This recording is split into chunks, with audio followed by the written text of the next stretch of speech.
Halo guys, selamat datang kembali di My Pajak. Perkenalkan saya Lia, perwakilan dari My Pajak. Nah, hari ini kita akan membagikan video perihal bagaimana cara pelaporan SPT tahunan orang pribadi yang menggunakan form 1770S. Namun kali ini kita khususkan kepada wajib pajak yang memiliki bukti potong itu selama 1 tahun lebih dari 1 lembar bukti potong guys. Nah, kita langsung ke topiknya saja ya. Nah, langkah-langkah yang perlu dipersiapkan dalam pelaporan SPT tahunan itu adalah: pertama, kita wajib memiliki akun DJP online. Kedua, persiapkan bukti potong yang telah kita peroleh dari pemberi kerja guys. Nah, setelah itu kita persiapkan kartu keluarga, kita persiapkan total harta dan total hutang kita per 31 Desember tahun sebelumnya. Nah, setelah kita mempersiapkan poin 1 dan poin 4, kita boleh melanjutkan dalam pengisian SPT tahunan kita guys. Nah, dalam pengisian SPT tahunan akan diketahui bahwasanya nanti kita akan kurang bayar. Nah, apabila terjadi kurang bayar, maka kita wajib mempersiapkan ID billing. Setelah kita mempersiapkan ID billing, dengan ID billing tersebutlah kita bisa bayarkan pajak kita ke bank. Setelah pembayaran pajak, kita boleh lanjutkan dalam pelaporan pajak. Nah, kita lanjutkan ke poin pertama dulu ya guys, dengan harus memiliki akun DJP online. Nah, akun DJP online yang dimaksud adalah dengan kita memasuki website djponline.pajak.go.id. Nah, bagi teman-teman yang belum memiliki akun DJP online, nanti linknya kita share di sudut kanan atas ya guys, bagaimana cara registrasi akun kalian ke DJP online. Nah, kita lanjutkan dengan contoh bukti potong yang kita maksudkan. Bukti potong yang kita masukkan adalah form 1721A1 guys. Nah, kira-kira contohnya adalah seperti ini. Apabila dalam 1 tahun kalian bekerja di 3 perusahaan berbeda, maka bisa diasumsikan kalian akan memiliki 3 lembar bukti potong gitu. Jadi tergantung dalam 1 tahun itu kalian bekerja di berapa perusahaan guys. Oke. Kita lanjutkan ke poin ketiga, yaitu mempersiapkan kartu keluarga. Nah, fungsinya apa ya mbak kartu keluarga ini? Fungsi kartu keluarga ini nanti akan diminta sewaktu pengisian SPT kalian guys, makanya diinfokan bahwasanya kalian persiapkan dulu kartu keluarga agar tidak terkendala dalam pengisian SPT tahunan nanti. Oke, berkas selanjutnya yang wajib dipersiapkan adalah total harta dan total hutang kalian. Jadi contoh total harta yang perlu kalian ketahui adalah seperti sisa uang tunai kalian per 31 Desember itu sisa berapa, lalu tabungan bank kalian sisa berapa. Bank itu rinciannya boleh dirinciankan per bank guys gitu. Jadi misalnya kalian ada rekening BCA, Mandiri, Permata, dirincikan saja total saldo akhir per 31 Desember kemarin ada berapa, lalu nilai rumah kalian berapa, nilai mobil kalian berapa. Nah, selanjutnya apabila kalian ada hutang, contoh hutang adalah seperti KPR rumah, cicilan mobil, kalian juga boleh masukkan ke list SPT tahunan gitu. Jadi inilah total harta dan total hutang yang wajib kalian persiapkan sebelum pengisian SPT tahunan orang pribadi ya guys. Kita lanjutkan. Setelah kita mempersiapkan poin 1 sampai poin 4, kita boleh lanjutkan dengan pengisian SPT tahunan orang pribadi. Pertama, kita masuk ke website djponline.pajak.go.id. Nah, kita masukkan NPWP dan password kita. Jangan lupa masukkan kode keamanannya juga ya guys. Setelah itu kita klik login. Nah, setelah kita klik login, kita pilih menu lapor, lalu diikuti dengan memilih menu e-filing guys. Kenapa e-filing? Karena dengan menurut asumsi kita sih e-filing lebih mudah diisi ya guys bagi pemula gitu. Nah, setelah kita memilih e-filing, kita pilih menu buat SPT. Nah, di dalam menu buat SPT akan muncul beberapa pertanyaan guys. Seperti pertanyaan pertama, apakah Anda menjalankan usaha atau pekerjaan bebas? Tentunya Anda bukan kan, karena kalau misalnya Anda merupakan pemilik usaha atau pekerjaan bebas, tentunya Anda tidak akan memiliki bukti potong 1721A1 guys. Gitu. Oke. Nah, contoh menjalankan usaha itu ya berarti kita seorang wirausaha. Contoh pekerjaan bebas itu misalnya kita itu adalah seorang dokter, seorang notaris gitu. Nah, pertanyaan kedua, apakah Anda seorang suami atau istri yang menjalankan kewajiban perpajakan terpisah atau pisah harta? Nah, untuk kali ini adalah tutorial bagi kawan-kawan yang masih single ya guys. Nah, kita lanjutkan ke pertanyaan ketiga ya guys. Pertanyaan ketiga adalah apakah penghasilan bruto yang Anda peroleh selama setahun kurang dari 60 juta rupiah? Nah, kita pilih tidak ya guys. Tapi Mbak, saya memang 1 tahun tidak mendapatkan penghasilan bruto itu lebih dari 60 juta. Benar. Tapi kalau misalnya bukti potong kalian lebih dari 1 lembar selama 1 tahun, maka kalian wajib memilih tidak guys. Karena kalau misalnya kalian memilih iya, kalian memakai form 1770SS. Sedangkan kalau misalnya bukti potong kalian lebih dari 1 lembar selama 1 tahun, kalian wajib memakai form 1770S gitu. Jadi untuk pilihan nomor 3 ini kalian pilih tidak ya guys. Nah, lanjut ke pertanyaan keempat. Anda dapat menggunakan form 1770S. Pilihlah form yang akan digunakan.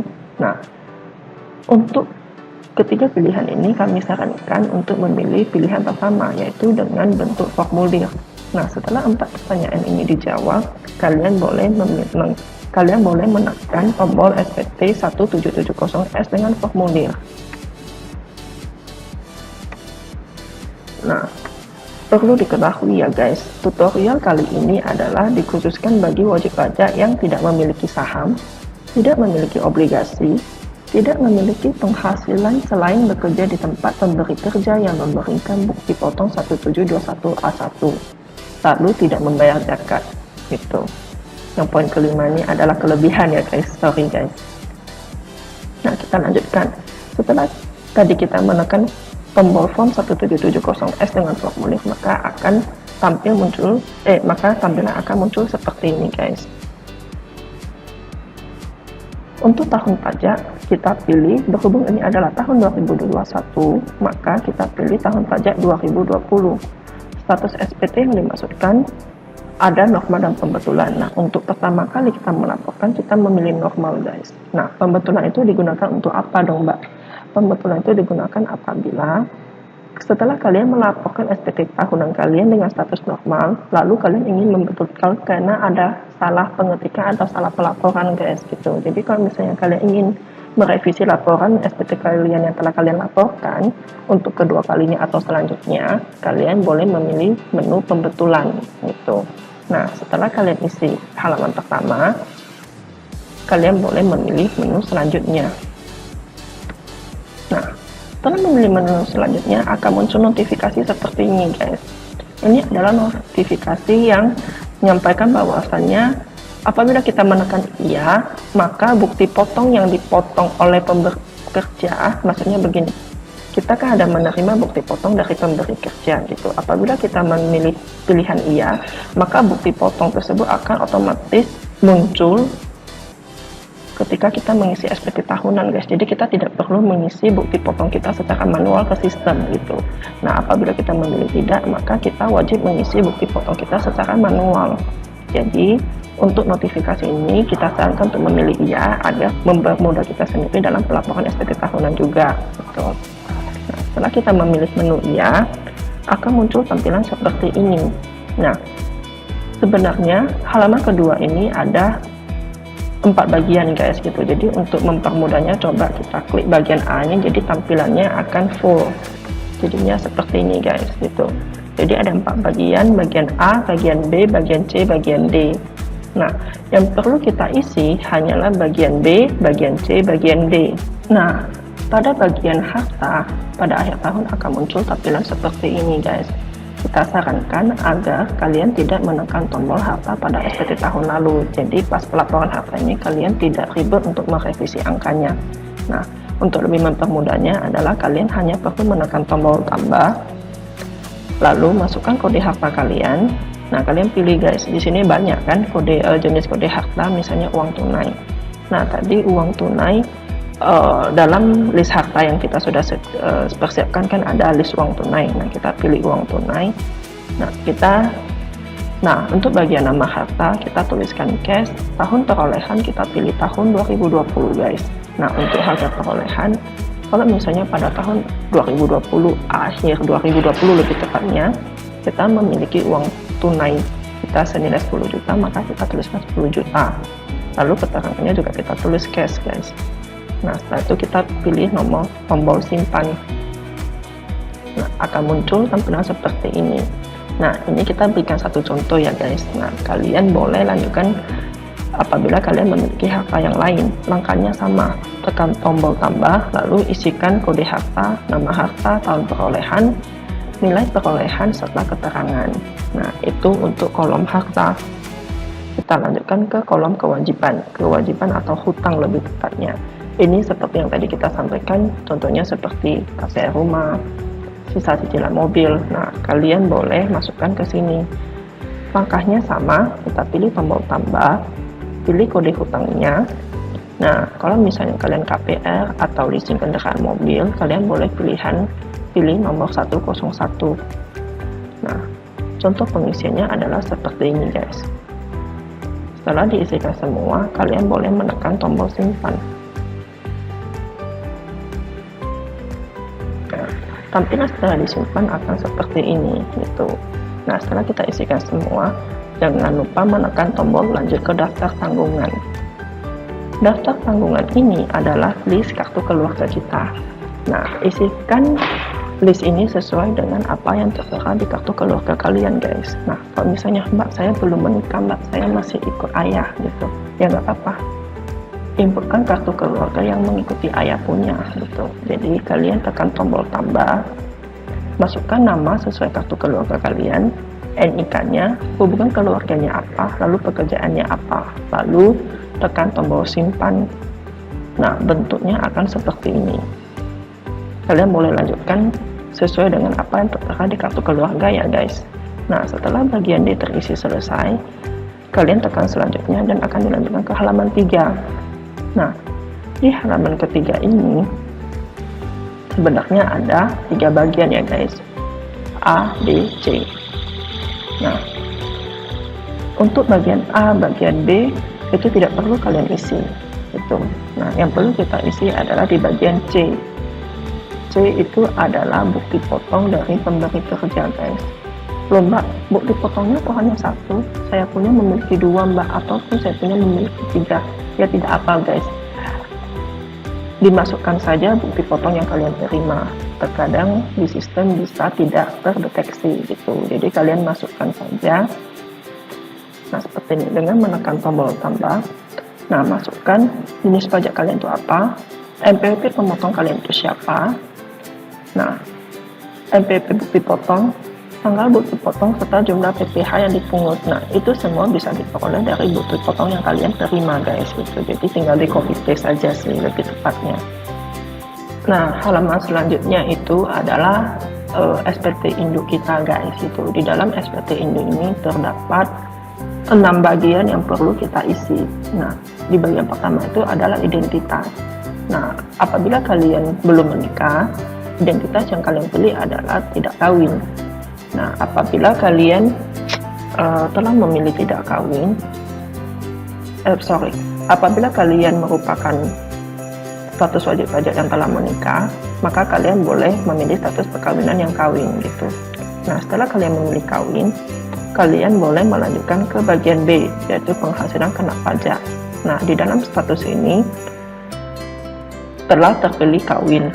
Nah, untuk tanggungannya, apabila kalian memiliki 1 anak, kalian boleh memilih kalian boleh memilih pilihan nomor 1, yaitu 1 anak. Nah, apabila kalian belum memiliki anak, kalian boleh memilih 0.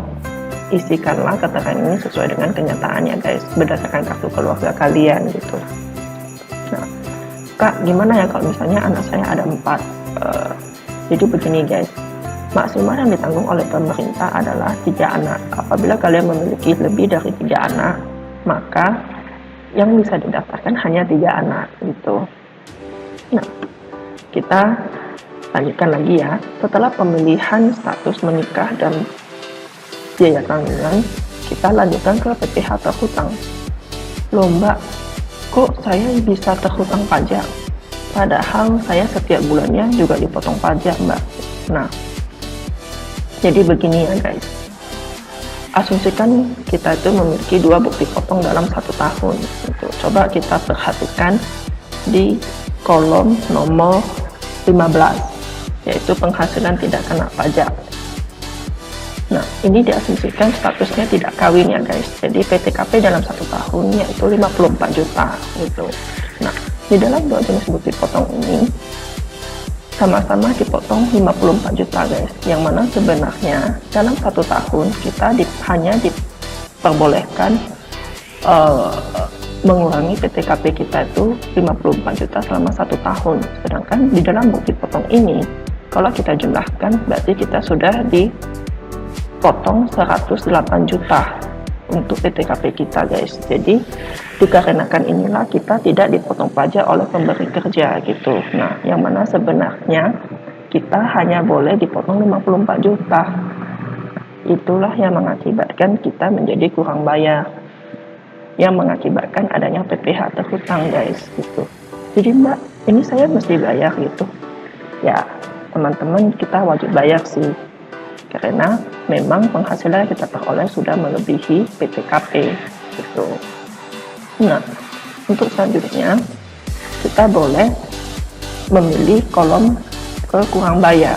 Nah, di dalam menu ini ada pilihan belum dan sudah bayar gitu. Nah, bagi teman-teman yang ingin langsung bayar, kita boleh memilih belum lalu menekan tombol buat kode ID billing. Nah, apabila kalian sudah bayar, kalian boleh menekan sudah, lalu boleh laporkan NTPN-nya dengan menekan tombol tambah guys. Nah, jenis pembayaran kalian pilih NTPN. Nah, untuk NTPN-nya nomornya berapa, biasa setelah melakukan pembayaran akan diberikan oleh pihak bank secari kertas. Nah, di secari kertas itu akan tertulis NTPN-nya berapa guys, termasuk tanggal pembayaran dan jumlah pembayarannya berapa. Setelah itu klik simpan.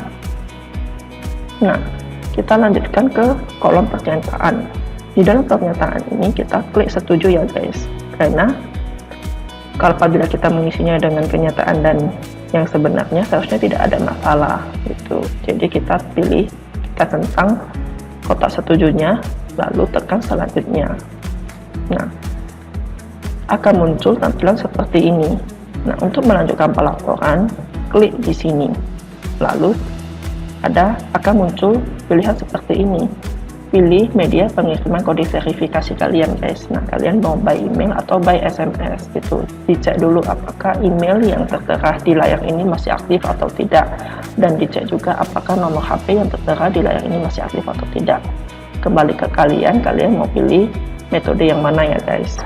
Nah, apabila kalian memilih email, maka contohnya seperti yang di bagian kiri. Apabila kalian memilih SMS, maka contohnya seperti di bagian kanan guys gitu. By email maupun by SMS, masukkan kode verifikasinya ke kotak ini, lalu kalian boleh melanjutkan dengan menekan tombol kirim SPT. Nah, selanjutnya kalian akan menerima BPO seperti ini guys. Ini artinya pelaporan SPT kalian telah berhasil. Sekian dulu video kali ini, semoga videonya bermanfaat ya guys. Ingat untuk di like, di share, dan di komen, serta ingat di subscribe, dan jangan lupa hidupkan notifikasinya ya guys. Dukungan kalian sangat berharga untuk kita.